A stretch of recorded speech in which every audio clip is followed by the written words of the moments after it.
केरला के आदरणीय मुख्यमंत्री श्री पिनरई विजयन साहब, पंजाब के लोकप्रिय मुख्यमंत्री श्री भगवंत मान साहब, मंच पे मौजूद कई राज्यों के और कई पार्टियों के आज यहां पे आए हुए सभी नेतागण और मंत्रीगण और यहां पे आए हुए सभी भाइयों बहनों, आप सब लोगों को मेरा नमस्कार, सबको मेरा प्रणाम।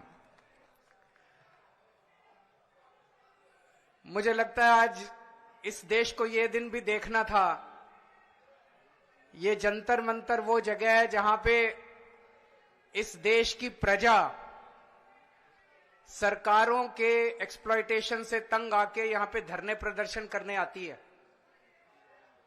लेकिन आज यहां पे केरला के मुख्यमंत्री को अपना सारा कामकाज छोड़ के केरला से दिल्ली यहां पे धरना करने के लिए आना पड़ा केंद्र सरकार की ज्यादतियों के खिलाफ।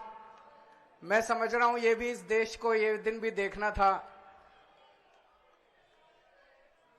आज लगभग आधे राज्यों के अंदर विपक्ष की सरकारें हैं और आधे राज्यों के अंदर उन लोगों की सरकारें हैं।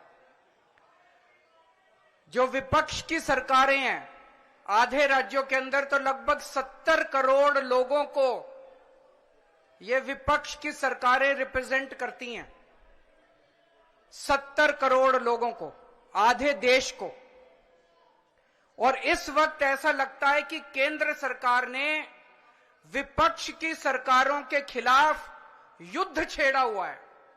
ऐसा लगता है कि जंग छेड़ी हुई है, लड़ाई छेड़ी हुई है। हिंदुस्तान पाकिस्तान का रखा है हम लोगों के साथ। हम ये पूछना चाहते हैं कि क्या आप इन 70 करोड़ लोगों को अपना नहीं मानते? क्या आप केरला के लोगों को अपना नहीं मानते? क्या आप तमिलनाडु के लोगों को अपना नहीं मानते? क्या आप कर्नाटका के, दिल्ली के, पंजाब के, वेस्ट बंगाल के लोगों को अपना नहीं मानते? क्या ये सारे पराये हैं? क्या ये भारत के नागरिक नहीं हैं?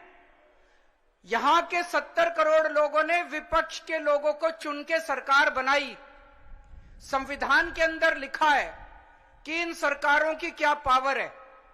शिक्षा की पावर राज्य सरकारों की, स्वास्थ्य की पावर राज्य सरकारों के, संविधान के अंदर लिखा है कि क्या क्या पावर है। आप हमें अपना काम ही नहीं करने देते। सारी विपक्ष की सरकारों को तरह तरह से प्रताड़ित करने के लिए आज केंद्र सरकार सारे हथकंडे अपना रही है। मोटे मोटे तौर पे देखें तो 3 तरह से केंद्र सरकार विपक्ष की सरकारों को तंग कर रही है। सबसे पहला, केंद्र सरकार जायज फंड, जो हक है राज्यों का, वो फंड नहीं दे रही है। दूसरा तरीका, गवर्नर्स के और लेफ्टिनेंट गवर्नर के जरिए रोज काम में टांग अड़ाती है, हर काम में टांग अड़ाती है। और तीसरा तरीका, एजेंसीज को छोड़ के जिसको मर्जी पकड़ के जेल में डाले जा रहे हैं, जिसको मर्जी पकड़ के जेल में डाले जा रहे हैं। सबसे पहले मैं पहले तरीके पे आता हूं। यहां पे पिनरई विजयन साहब बैठे हैं, पंजाब के मुख्यमंत्री बैठे हैं, मैं दिल्ली का मुख्यमंत्री और कई सारे राज्यों के मंत्रीगण आए हुए हैं। हम सारे रोज इस बात को झेल रहे हैं कि जो जायज फंड उस राज्य के बनते हैं वो फंड हमें नहीं दिए जा रहे।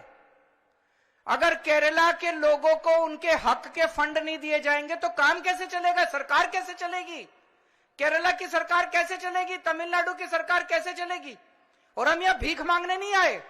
विजयन साहब यहां पे अपने घर के लिए, अपने परिवार के लिए पैसे मांगने नहीं आए, अपने बच्चों के लिए, अपने बीवी बच्चों के लिए पैसे मांगने नहीं आए। वो केरला के लोगों के लिए पैसे मांगने आए हैं। आज पंजाब के मुख्यमंत्री यहां अपने 3 करोड़ लोगों के लिए फंड मांगने के लिए आए हैं। मैं दिल्ली का मुख्यमंत्री अपने दिल्ली के 2 करोड़ लोगों का हक मांगने के लिए आया हूं। संविधान में लिखा है कि कितना पैसा किस सरकार को मिलेगा। ये वाला टैक्स आएगा, मैं इनकम टैक्स में था, ये थोड़ा सा ज्यादा जानता हूं इसको, तो कितना फंड कौन सी सरकार कितना फंड इस्तेमाल करेगी, कैसे इस्तेमाल करेगी, फाइनेंस कमीशन होगा, फाइनेंस कमीशन तय करेगा, ये पैसा केंद्र के पास जाएगा, ये पैसा राज्य सरकार। अरे जो हमारा हक है, हमारा नहीं, लोगों का हक है, केरला के लोगों का हक है, तमिलनाडु के लोगों का हक है, वेस्ट बंगाल के, पंजाब के, दिल्ली के लोगों का हक है, वो हक आप कैसे छीन सकते हैं लोगों का? आप उनका काम कैसे रोक सकते हैं? अगर आप हम हमारे लोगों के पैसे नहीं देंगे तो हम सड़कें कैसे बनाएंगे, बिजली कैसे देंगे, लोगों का विकास कैसे करेंगे? मैं भी एक दो बैनर देख रहा था, उसमें लिखा था कि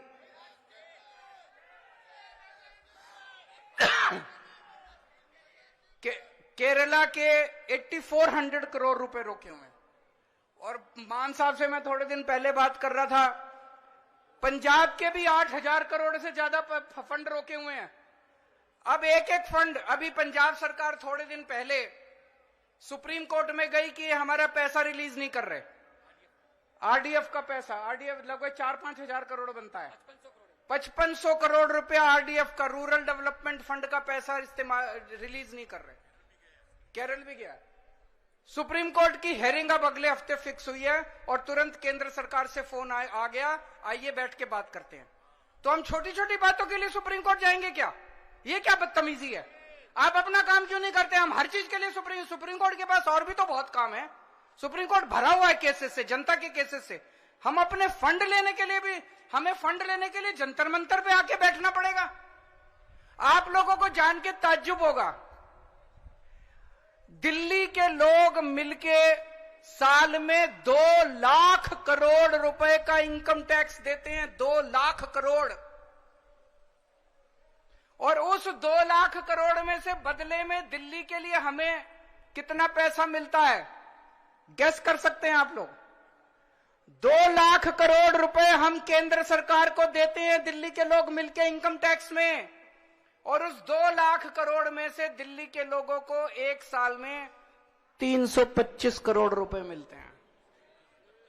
इतना तो अंग्रेजों ने भी नहीं लूटा होगा 100 साल में जितना ये लोग लूट रहे हैं। ये तो हद हो गई है। तो कपिल सिब्बल साहब का स्वागत है। दूसरी चीज, गवर्नर्स और लेफ्टिनेंट गवर्नर्स के जरिए ये जिस तरह से सरकारों को तंग कर रहे हैं, संविधान के अंदर साफ साफ लिखा है कि ये हमारे सब्जेक्ट्स हैं। उन सब्जेक्ट्स के अंदर भी रोज गवर्नर हर राज्य के अंदर टांग अड़ा रहे हैं। सबसे इंटरेस्टिंग तो अभी पंजाब के अंदर हुआ। पिछले साल पंजाब सरकार ने बजट सेशन, अपनी असेंबली का बजट सेशन कॉल करने के लिए गवर्नर के पास फाइल भेजी। गवर्नर ने बजट सेशन करने की परमिशन नहीं दी। सोचिए, एक चुनी हुई सरकार, फुल स्टेट, उसका मुख्यमंत्री, उसकी कैबिनेट प्रस्ताव पारित करके कहती है कि हम फलानी तारीख से बजट सेशन बुलाएंगे और उसमें राज्य का अगले साल का बजट पास करेंगे। गवर्नर ने बजट सेशन की भी परमिशन नहीं दी। अल्टीमेटली सुप्रीम कोर्ट जाना पड़ा। सुप्रीम कोर्ट ने गवर्नर को खूब लताड़ा। लेकिन प्रॉब्लम यह है कि इनको लताड़ का, गाली गलौज का, इनको सुप्रीम कोर्ट रोज लताड़ता है इन लोगों को, इनको कोई फर्क ही नहीं पड़ता। तो इस तरह से दिल्ली के अंदर तो आप सब लोग देख ही रहे हैं कि हर काम के अंदर किस तरह से लेफ्टिनेंट गवर्नर हर काम के अंदर, छोटे से छोटे काम के अंदर टांग अड़ा रहे हैं। और तीसरा तरीका है ईडी। यह अब इनका एक नया हथियार आ गया, ईडी। अभी तक इस देश के अंदर यह कानून होता था कि अगर आपने कोई क्राइम किया तो उसकी जांच होती थी, फिर उसमें मुकदमा चलता था। मुकदमे में तय होता था कि कौन कौन दोषी है, कौन कौन निर्दोष है। जो दोषी है उसको सजा मिलती थी, वो जेल जाता था। मुकदमे के बाद, मुकदमा खत्म होने के बाद आदमी जेल जाता था जिसको दोषी माना जाता था। अब ये अब तय कर लेते हैं कि इसको जेल भेजना है, तो उसको पकड़ लेते हैं, उसको जेल में डाल देते हैं।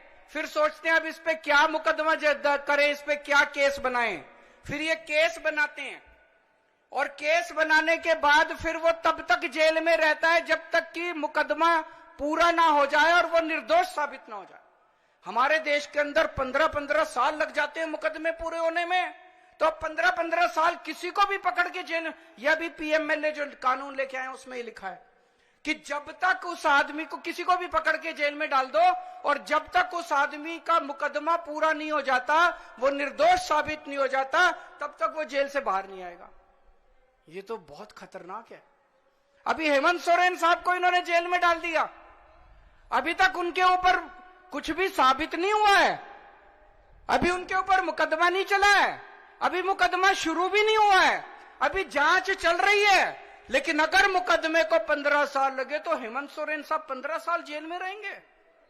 और ये तो किसी को भी कर दें, कल मुझे पकड़ के जेल में डाल देंगे, विजयन साहब को पकड़ के जेल में डाल देंगे, स्टालिन साहब को पकड़ के जेल में डाल देंगे, सीतारामैया साहब को पकड़ के जेल में डाल देंगे, सुखविंदर जी को, किसी भी को भी पकड़ के जेल में डाल देंगे और सरकार गिरा देंगे।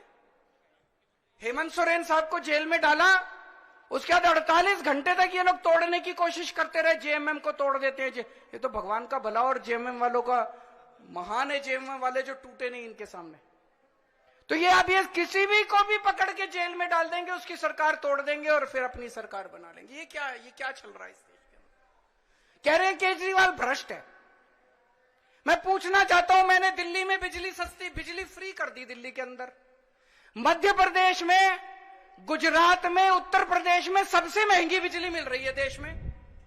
तो बिजली फ्री करने वाला चोर है कि बिजली महंगी करने वाला चोर है? दिल्ली में मैंने सबका इलाज मुफ्त कर दिया, चाहे गरीब हो चाहे अमीर हो, सरकारी अस्पताल में चले जाओ, सबका दवा दारू सब फ्री। मध्य प्रदेश में, गुजरात में, उत्तर प्रदेश में चले जाओ, इतना महंगा इलाज, सरकारी अस्पतालों का बेड़ा गर्क कर दिया इन लोगों को। मैं पूछ रहा हूं, लोगों का इलाज फ्री करने वाला चोर है कि लोगों का इलाज महंगा करने वाला चोर है? किसी को भी पकड़ के चोर चोर चोर चोर चिल्लाना चालू कर देते हैं लोग। तो दोस्तों, देश का बहुत बुरा हाल है। मैं विजयन साहब को बहुत बहुत बधाई देना चाहता हूं, उन्होंने आज ये अलख जगाई है, सबको इकट्ठा किया है। ये देश केवल हमारा नहीं है, ये देश 140 करोड़ लोगों का है। और आज मैं बीजेपी वालों को कहना भी चाहता हूं, समय का चक्र घूमता है, समय बड़ा बलवान है, अहंकार मत करो। भगवान ना करे कल समय का चक्र जब घूमेगा और तुम इधर होगे और हम उधर होंगे, कहीं ऐसा ना हो कि यही कानून तुमको खाने के लिए दौड़े उसके बाद। जय हिंद।